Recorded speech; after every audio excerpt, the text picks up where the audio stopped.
हिंदुस्तान की जान, भारत जोड़ो यात्रा के शेर राहुल गांधी जी आपसे मुखातिब करेंगे। जय कांग्रेस।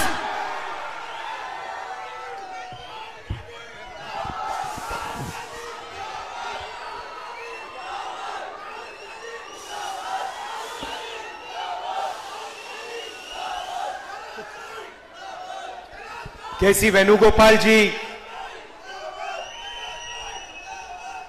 अजहरुद्दीन जी, रशीद खान जी, उस्मान मोहम्मद खान जी, हमारे कैंडिडेट फिरोज खान जी, स्टेज पे कांग्रेस पार्टी के नेता, भाइयों और बहनों, कांग्रेस के हमारे कार्यकर्ता, प्रेस के हमारे मित्रों, आप सबका यहां बहुत बहुत स्वागत, नमस्कार। आप यहां मेरी बात सुनने आए, इसके लिए मैं बहुत आभारी हूं। देखिए, आपने बिल्कुल सही बात बोली। राजनीति में भारत जोड़ो यात्रा से पहले मोहब्बत शब्द का प्रयोग कोई नहीं करता था। सही बात है ना? तो भारत जोड़ो यात्रा का लक्ष्य यही था। ये देश जो है ये नफरत का नहीं है, ये मोहब्बत का देश है। और नरेंद्र मोदी ने, आरएसएस ने, कट्टरपंथियों ने पूरे देश में नफरत फैला दी। तो सबसे पहले बात समझने की यह है कि सबसे पहली लड़ाई नफरत के साथ लड़ाई है। इसीलिए हमने भारत जोड़ो यात्रा में बहुत सुंदर नारा दिया, नफरत के बाजार में मोहब्बत की दुकान खोलनी है। और भारत जोड़ो यात्रा ने हिंदुस्तान की राजनीति को हमेशा के लिए बदल दिया। और पहली बार, जो पहले गांधी जी के समय मोहब्बत एक राजनीतिक शब्द हुआ करता था, उसको फिर से सही जगह दी।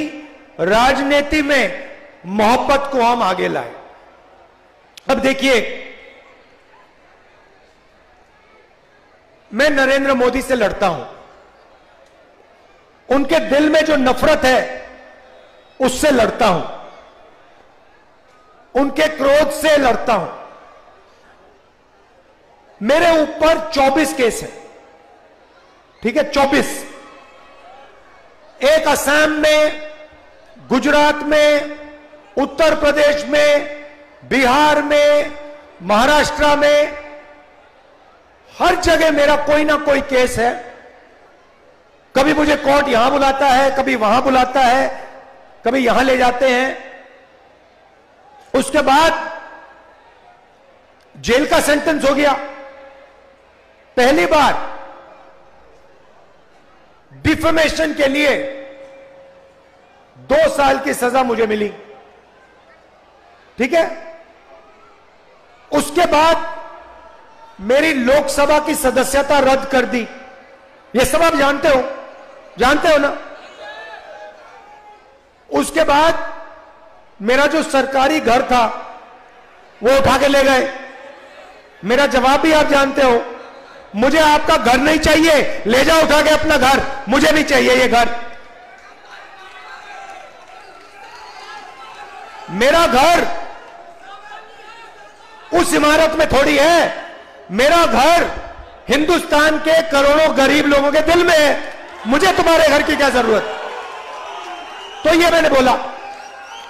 और ये लड़ाई जो है विचारधारा की है, मैं उनसे कॉम्प्रोमाइज कर ही नहीं सकता, सवाल ही नहीं उठ सकता।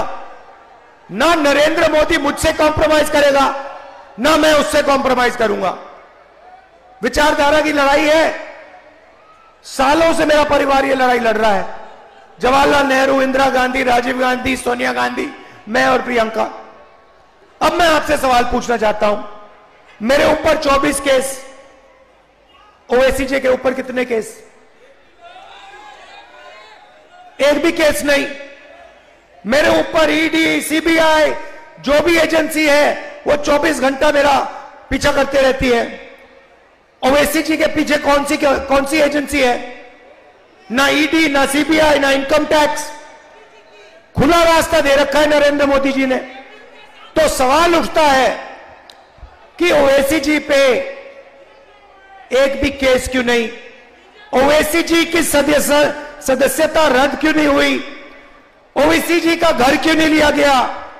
क्योंकि ओवैसी जी नरेंद्र मोदी की मदद करते हैं। सीधी सी बात है, सीधी सी बात है।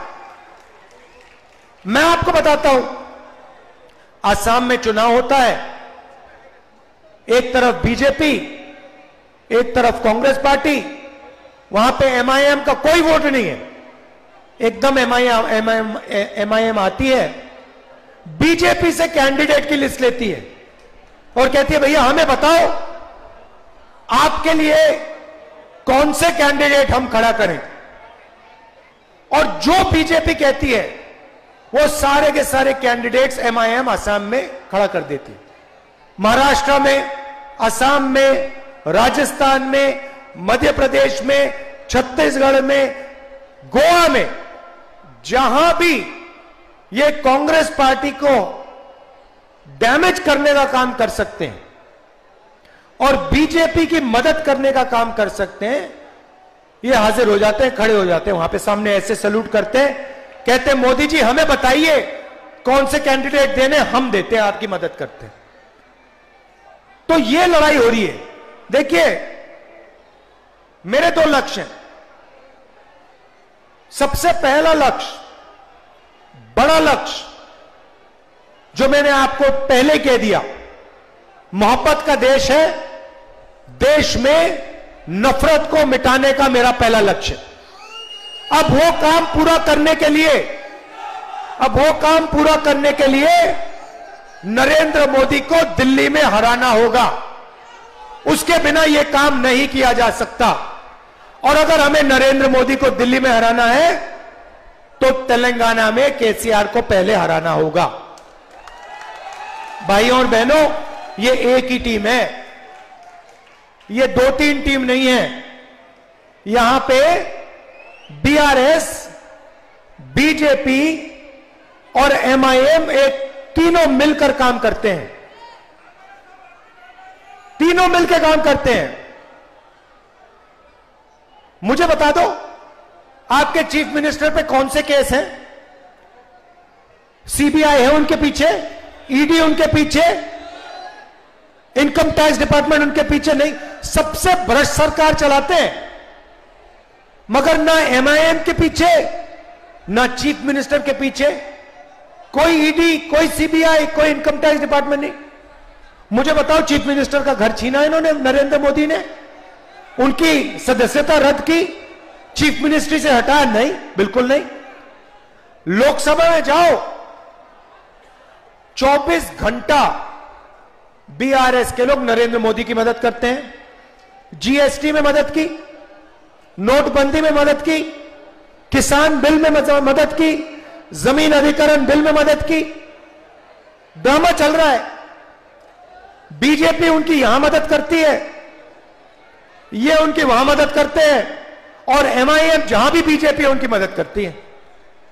इसीलिए तेलंगाना में कांग्रेस पार्टी को जिताना है, भारी बहुमत से जिताना है। और उसके बाद तेलंगाना शराब, जमीन और रेत, तीनों मिनिस्ट्रियां केसीआर ने अपने रिश्तेदारों को दे रखी हैं। कलेश्वरम प्रोजेक्ट होता है, 1 लाख करोड़ रुपया तेलंगाना की जनता का चोरी हो जाता है। प्रोजेक्ट को बदल देते हैं, बढ़ा देते हैं पैसा। मैंने अपनी आंखों से जाके प्रोजेक्ट देखा, खंभों पे बड़े बड़े क्रैक आ गए हैं, पूरा का पूरा बराज धंस गया है। इरिगेशन मिनिस्टर कौन? आपके चीफ मिनिस्टर। पैसा किसके जेब में गया? उनके जेब में गया। एक ही काम करते हैं, तेलंगाना की जनता से पैसा लूटते हैं। धारिनी पोर्टल कहते हैं कि कंप्यूटराइजेशन लाएंगे, उसके बहाने करोड़ों लोगों से जमीन छीन ली। 20 लाख लोगों से सीधा उन्होंने जमीन छीन ली। कंप्यूटराइजेशन किया, जो जमीन उनको अच्छी लगी ले गए, अपने मित्रों को, अपने रिश्तेदारों को दे दी। यह है इनकी सरकार। हमसे पूछते हैं कांग्रेस पार्टी ने क्या किया? केसीआर जी, जिस यूनिवर्सिटी में आप पढ़े, जिस कॉलेज में आप पढ़े, वो कांग्रेस पार्टी ने बनाया था। जिन सड़कों पे आप चलते हो, वो कांग्रेस पार्टी ने बनाया। मेट्रो पे तो आप जाते नहीं हो, आप सिर्फ हवाई जहाज पे उड़ते हो, ऑटो में, मेट्रो में जाते नहीं हो। जिस मेट्रो हैदराबाद में मेट्रो किसने बनाई? कांग्रेस पार्टी ने बनाई, हमने बनाई। जिस एयरपोर्ट में आप हवाई जहाज से विदेश जाते हो, वो एयरपोर्ट आपने नहीं बनाया केसीआर जी, वो एयरपोर्ट कांग्रेस पार्टी ने बनाया। और जिस हैदराबाद से आप करोड़ों रुपए चोरी करते हो, उस हैदराबाद को इंटरनेशनल सिटी, दुनिया का सबसे मशहूर आईटी सिटी कांग्रेस पार्टी ने बनाया केसीआर जी। बात समझिए आप। अब आपका टाइम खत्म हो गया यहां पे। अब बाय बाय केसीआर का टाइम आ गया है। कुछ ही दिन में केसीआर जी की यहां पे बाय बाय हो जाएगी। और हमने 6 गारंटी दी है। दोराला सरकार को प्रजाला सरकार में बदलने वाली गारंटी। सबसे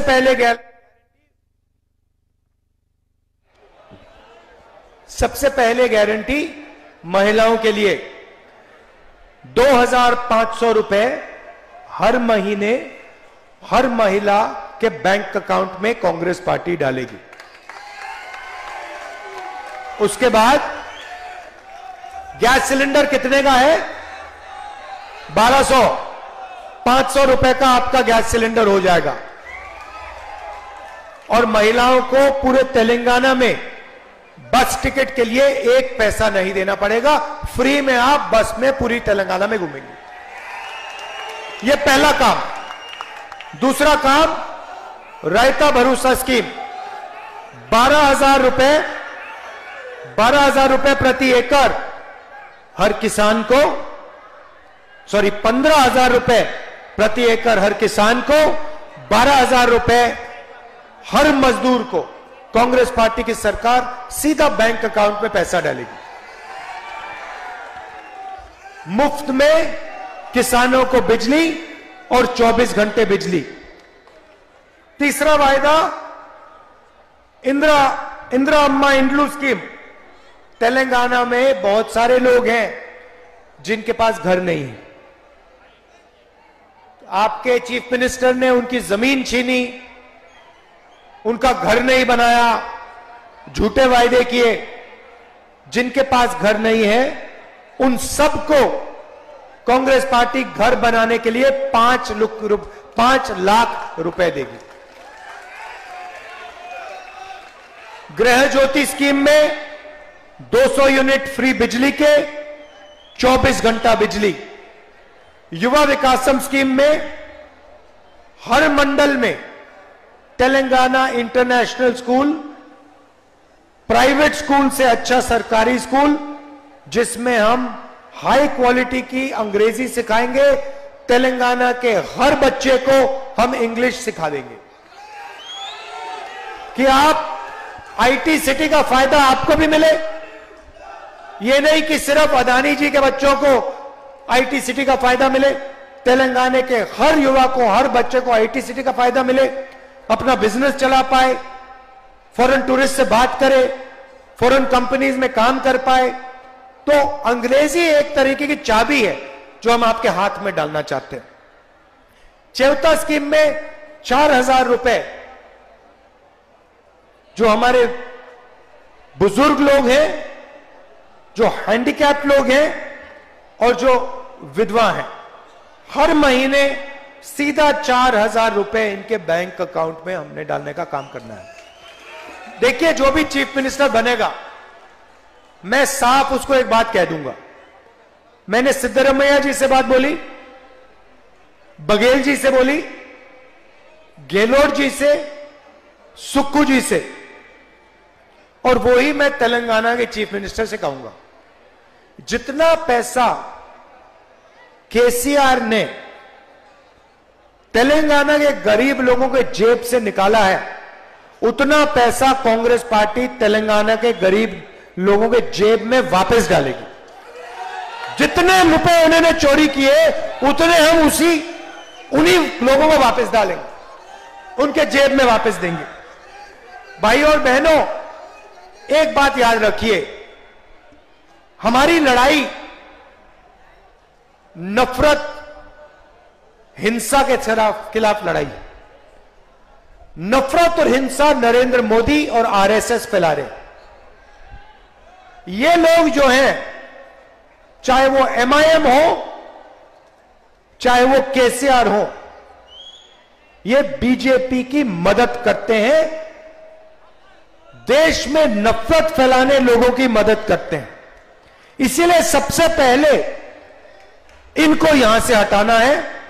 पहले बीजेपी आई थी, आपने देखा होगा, तेलंगाना में छाती फैला के घूम रहे थे, देखा होगा। अमित शाह कह रहे हैं कि हम तेलंगाना को ओबीसी चीफ मिनिस्टर देंगे। अरे भैया, पहले 2% वोट लेके दिखा दो, फिर देखेंगे। तो हमने इनकी गैस निकाल दी, हवा में हवा निकाल दी पूरी, चारों टायर इनके पंचर कर दिए, फाड़ के फेंक दिए। अब लड़ाई बीआरएस के साथ है। अब पूरी मदद बीआरएस की एमआईएम और बीजेपी कर रही। तो ये तीनों एक साथ मिले हुए हैं। कांग्रेस पार्टी को जिताइए, भारी बहुमत से यहां हमें जिताइए, सारे के सारे कैंडिडेट्स को जिताइए। दिल से आपका मैं धन्यवाद करता हूं। नमस्कार, जय हिंद, जय तेलंगाना।